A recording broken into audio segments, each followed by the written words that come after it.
Hi everybody, welcome to my channel, Keeping It Disney. If you are thinking of booking a Disney cruise, particularly one from Southampton, one of our UK sailings, this is the channel for you, this is the video for you. So we're going to go through various different tips and tricks for booking your cruise, what happens, what you need to do when, before you go on your cruise. So let's get straight into it. How to book your cruise. Now, there are several ways. You can do it on the app, you can call up and do it, or you can do it on the website. Now, I booked both of our cruises actually through the Disney Cruise Line website, which is a really easy process. It's a really easy way of doing it. You can just go on there, you can select where you want to sail from, what kind of dates you're looking at, and then things will pop up and then you can select whichever cruise is the best one for you. Now, for the UK sailings, I live very close to Southampton, so my school holiday, I'm a teacher, so I have to also go during school holidays as well as my child being in school, so we need to make sure that she doesn't miss any school. So the first of the UK sailings, the one in August, sort of late-ish August, worked really nicely, but the other one was no good because it actually started, it sort of was ending right as I needed to go back to school, so that was no good for us. So make sure you check the dates and check your school holiday dates. They also have, I believe, another cruise sort of into September, which is slightly longer, and again, that may not work with terms of when schools go back and things like that, so just make sure you obviously check that one. Now, for booking on the Disney Cruise Line website, it's really helpful because you can, once you've selected the cruise you want, you have to choose what room you want to go, what stateroom you want to choose. And the great thing with that is it kind of shows you a map, so you can see, as if you choose a room, I don't know, on deck 10, for example, you can see what's above you and what's below you. You can also see where the stateroom is in relation to the lifts or the stairs or whatever works for your family. So you can make sure that the room you are choosing is actually going to be the best one for you. Now, you also need to be giving a thought to whether any of your party might feel seasick. So personally, we didn't, so we were absolutely fine. For my children who accompanied me on the last cruise, I bought them those little like wristband things, motion sickness, and they just wore those and they were fine. I didn't, and I was absolutely fine. But depending on whether you think that might affect your family, where your stateroom is would have a bearing on that. So just if you think sort of towards the middle of the ship, you're far less likely to feel any movement than if you go one end or the other. Now, I'm not a seafarer, so I can't remember exactly, is it aft or port? I don't know. Whichever it is, just make sure that you have done your research if you think that seasickness or something might be an issue for yourself or your family. Now, you also need to be thinking about what type of stateroom you want. So they do several different options.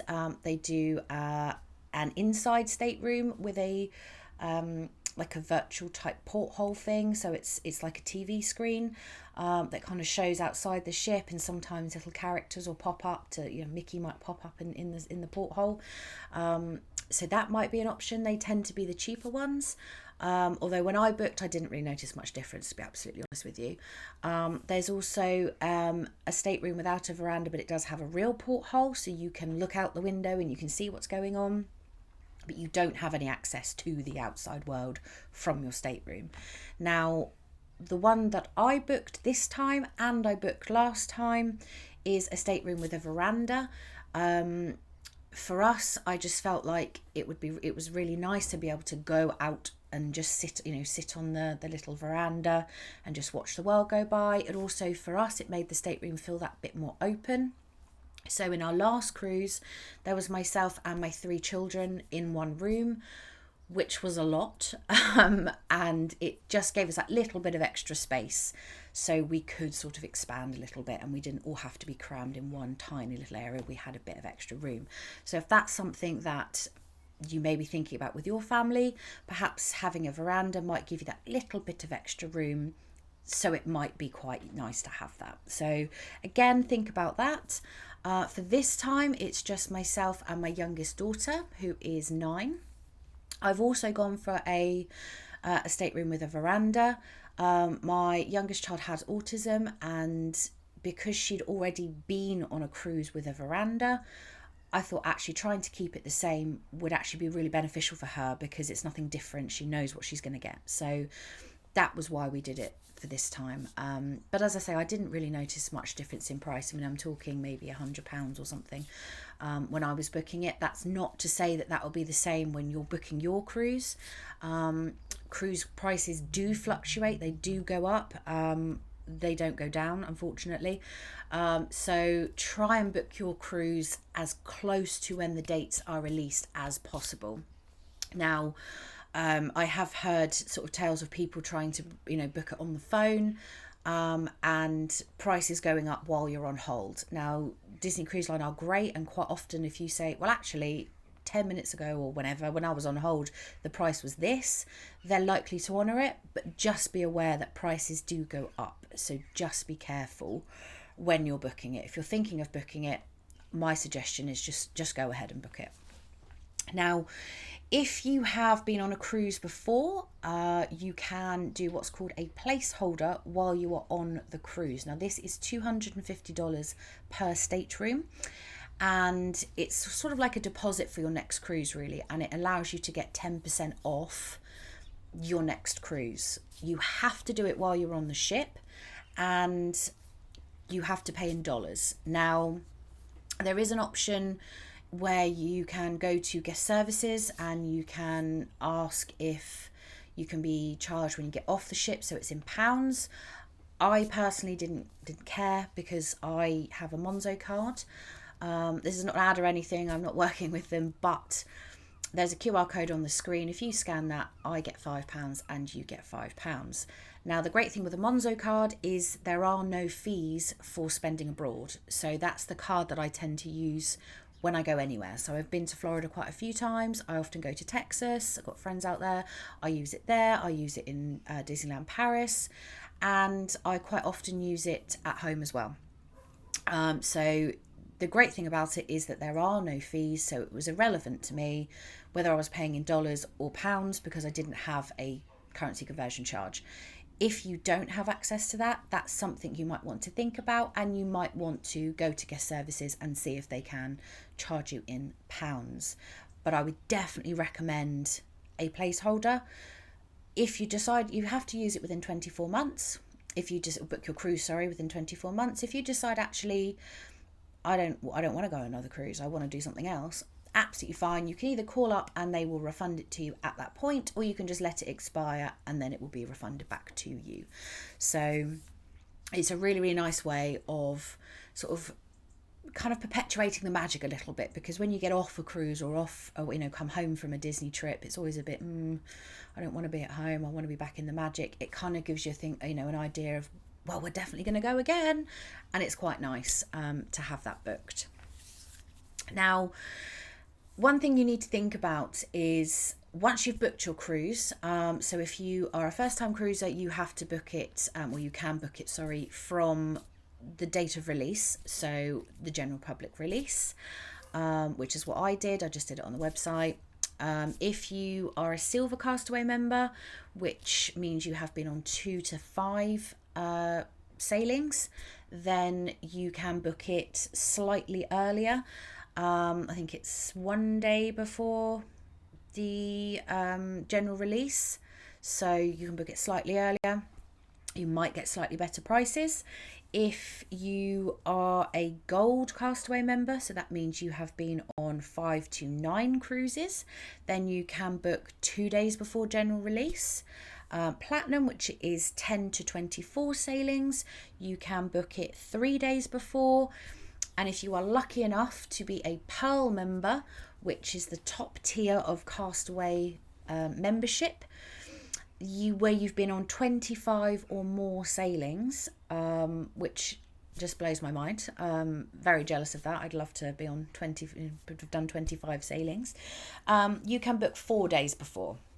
So again, you might get slightly better prices. For me, I didn't do that. I was still very happy with the price I got. I did book a placeholder, so again, I got the 10% off. But actually I was quite happy with the price I got. So just something to be aware of. If you are wanting to book, you can do it slightly earlier if you are a member of the Castaway Club.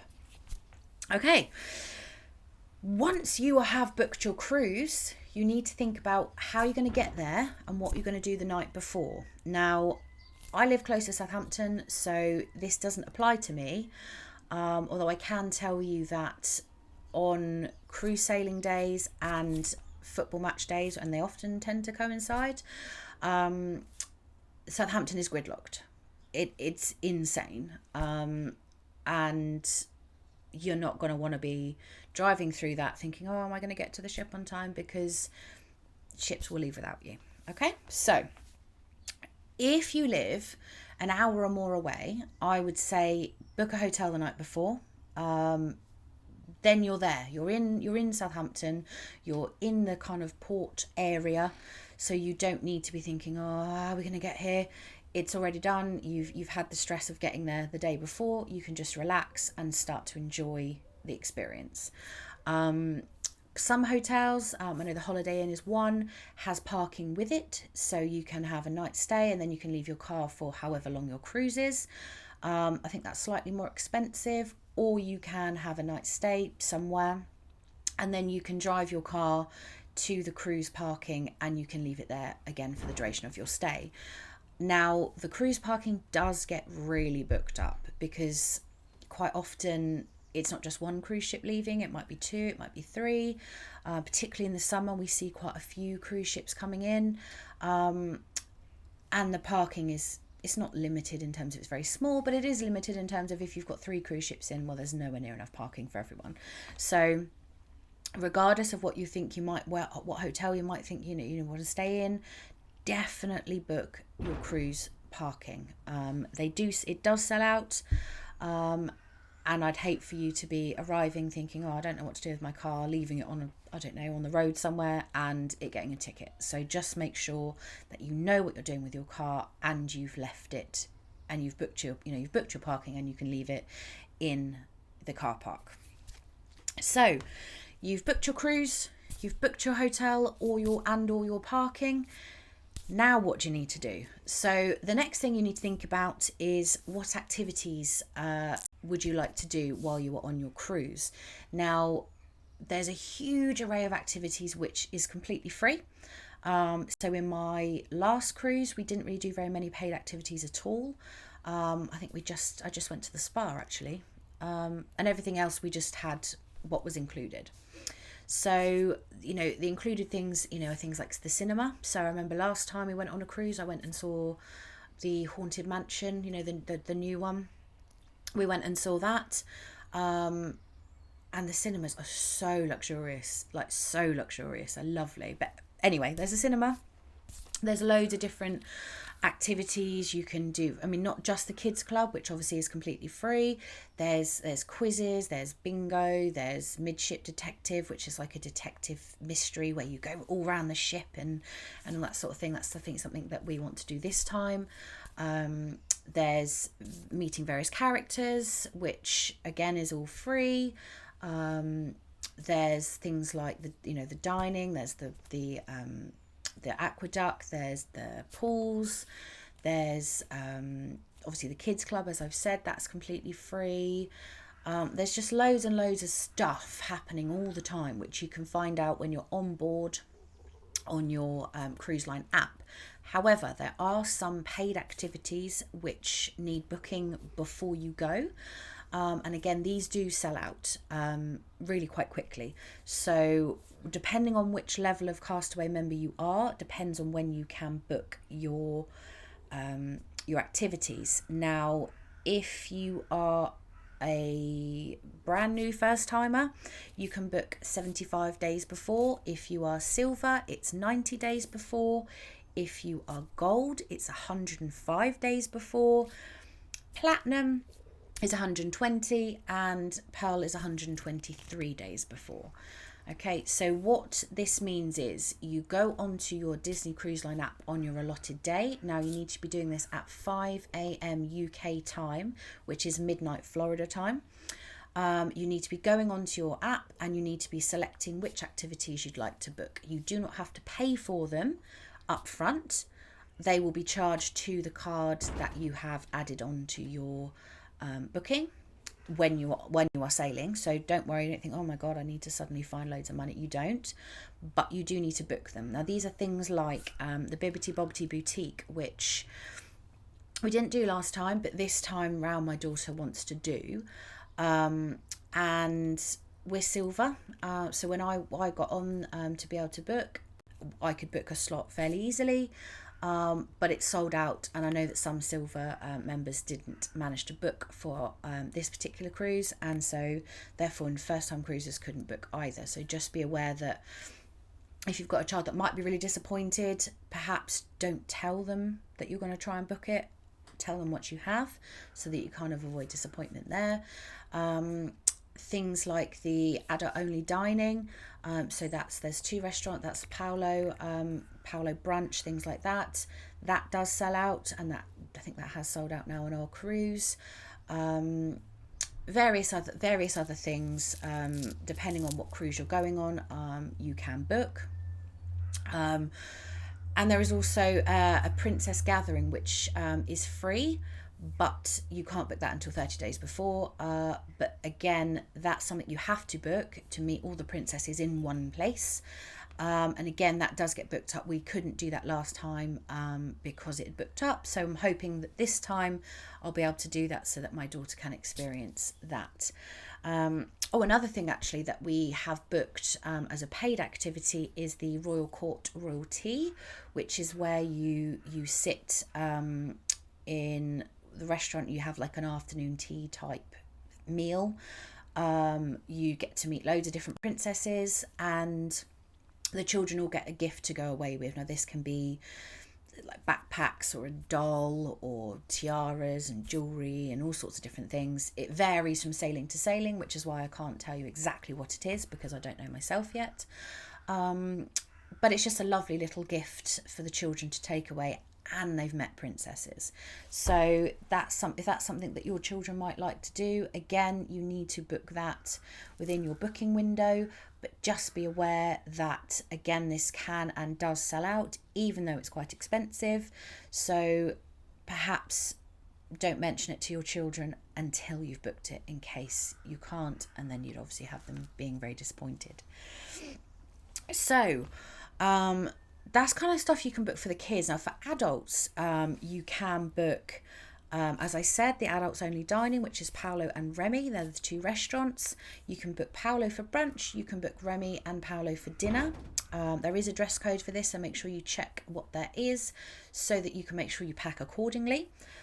Spa treatments, which, as I said, last cruise I went and had a massage, which was lovely, but it was very expensive. And I've decided that this time, even though it was lovely, I'd actually rather spend that money on merch or doing a different activity with my daughter, something like that. So I'm not doing it this time.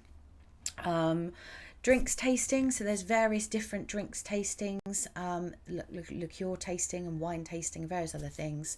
I don't drink alcohol, so it's of no use to me, but I know that, again, they're very, very popular and they do get booked up. So just be aware of that. And obviously they are adults only, so you must make sure that your children are happy to go into kids club if that's something that you're wanting to do. There is a Goofy Sports Simulator. Now this sold out before I even got to be able to look at it, so again, that gets booked up really quickly.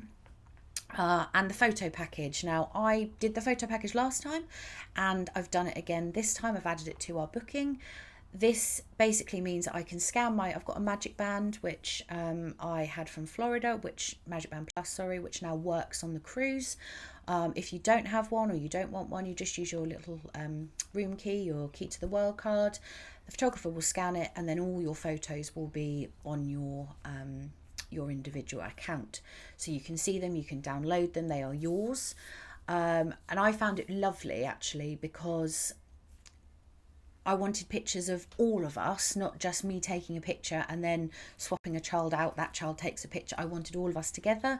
And they do lovely pictures, stage pictures in front of backdrops on Pirate Night or with the characters or whatever it might be, which is great.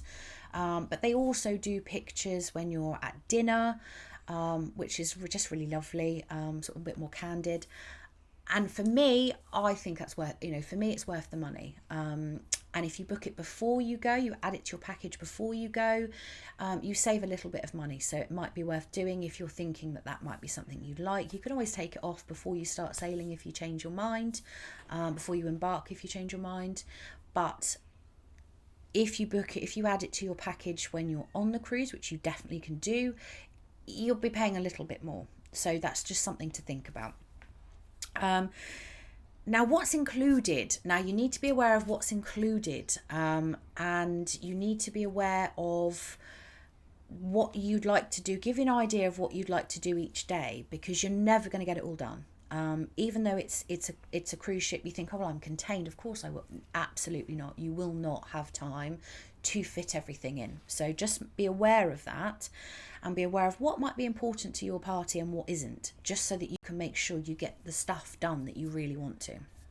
Now, there are 3 shows, which are obviously included, Broadway style shows, and on the UK sailing on the Dream, that is the Beauty and the Beast show, which is outstanding. It's outstandingly good.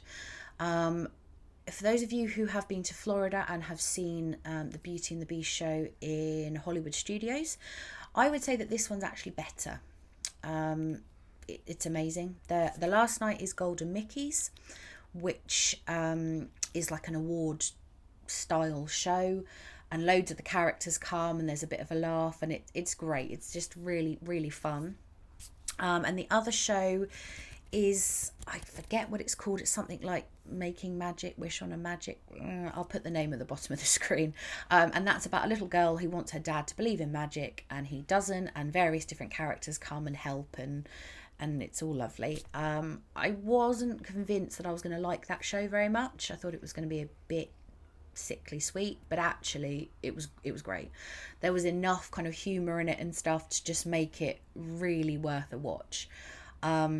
So definitely give those a try. Now, you don't worry, you're going to miss it depending on your dining. So if you're dining early, you will watch the later show. If you're dining later, which we are, we watch the earlier show. Now, have a think about what would suit your party best. Some people think, oh, I'm going to go for the earlier dinner seating because my children like to eat dinner really early, and we're never going to be able to, keep them going until 8 o'clock or whatever at night for dinner. Don't forget that all the food is included on the cruise. So they're going to be potentially eating a lot over that cruise. So you've got things like the ice creams, you've got the pizzas, which is all by the pool deck. You've got cabanas, which is obviously the self-serve. You've got room service, which is available 24/7. You've got all sorts of options for food. So don't think that your children, or you for that matter, will ever go hungry. So another thing that you need to consider, you need to think about, is character meets. Now, before you go on your cruise, you're not going to know what times you can meet what characters and where they're going to be and all that kind of thing. That's something which becomes apparent when you are on your cruise, when you have connected to Disney Cruise Line Wi-Fi and you are on your app, and then all these things come up. Now, something to be aware of is you cannot book to see a character apart from the Princess Gathering, which we've already talked about. So it's kind of turn up, wait in line, meet the character. Now, some people, my children included, qualify for DAS or Priority Pass, Disability Pass, but that's not a thing on the cruise line. So that's again something to help you kind of manage expectations for your children. If they don't do very well with queuing, which my youngest particularly really does not do very well with queuing, to meet the characters, you either queue or you potentially don't get to see them. So that's just something to be aware of. Now, I've not been on a Florida-based cruise myself, but I've heard that actually those cruises, the queues are not anywhere near like they are on the British sailings. Us Brits, we love a queue. We're well known for it, and actually that's something which happens on a Disney cruise as well when you are sailing from the UK. So For example, the queue to meet Stitch, who only came out on Pirate Night last time, was insane. It went kind of all the way around the atrium and sort of back on itself, and it was, I mean, they closed the queue at something like 2.5 hours wait. Now, if you think 2.5 hours wait on a theme park is still a lot, but there's things to look at. There's stuff going on. You're in a queue and you're moving forward, and you're in a different part of the queue, and there's different other things to see. That's not the case on a cruise. So you are literally just shuffling past a shop or whatever it might be. So that's something to be aware of. There is no DAS. And also, just touching on queues, the shops. The shops do not open while you are in port. So while you've embarked the ship, but you're still in Southampton, the shop will not be open. So the shops don't open until after the sail away party, after you've kind of got underway, and from memory it's about 6 o'clock, 6:30, and the sail away party's at 4. So that gives you an idea. Now, some things don't sell out, but some things, like the Spirit jersey I'm wearing, which has the Disney Dream logo on the back, the Loungefly bags, most of the Spirit jerseys in the smaller sizes were sold out incredibly quickly. The Loungefly ears, that kind of stuff, was gone. It was just stripped bare. So if you hadn't queued, you weren't going to get the things. So we took the decision, the little one and myself, that actually we would stand and queue, which I'm very glad we did, because it meant that we got the bits that we wanted. But it was insane. Think kind of the Black Friday things you see on the news, and like people are like running off with the TV and people are knocking each other over. It wasn't quite that bad, but it wasn't far off. So again, if you're not that bothered about getting something, excuse me, if you're not that bothered about getting a Loungefly or a Spirit jersey, just wait. If I were you, I would wait until later on that first evening when the queues have died down, or even the following day when you're at sea, because there was not a queue at any other time apart from when the shops first opened. So that's just something to be aware of. And I know that you can buy certain cruise line items, particularly like European cruise embellished stuff, on the Shop Disney website. So perhaps that might be something that you'd rather do. So I know you haven't bought it on the cruise, but maybe buy it for the cruise so that you aren't queuing and having to waste some of your cruise time in a queue if that's not something that you would like to do. So I think that that's kind of covered the main basis. Please drop any comments, any questions down in the comments, and I'll do my best to answer all of them. Next video, I'm going to be talking about fish extenders, pixie dusting, all that kind of stuff. So yeah, like and subscribe, and see me next time. Bye.